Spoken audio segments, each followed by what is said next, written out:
I really was obsessed with shoes, and I loved shoes as a little one. I grew up in the 80s, so I had Kung Fu's and Commando M's that I used to customise.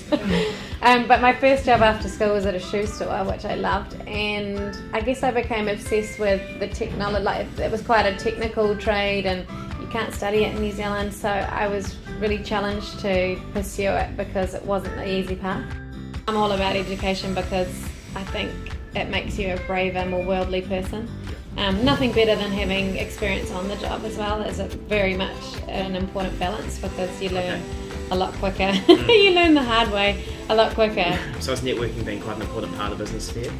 I think so, absolutely. I think especially being a young woman in business and having the confidence to kind of make some big decisions and have other women in business just nurture you all the way through. Roseanne Mayo and Julie Christie and Sarah Tetro. Sometimes if you just say, can I buy you coffee for 20 minutes, and I promise it's 20 minutes. Yeah. You never know what comes up in those conversations, and the way it's more of you tell where you're at and have a clear vision of what you want to get out of the conversation. Yep. They might go away and think about it, and a week later email you and say, I was thinking about this, and the situation you're in is similar to this. When you look over your whole career, from having won awards such as Best Shoe of the Year, Best Shoe Designer, Sir Peter Blake Award, Ernst & Young Entrepreneur of the Year finalist, what are you most proud of today?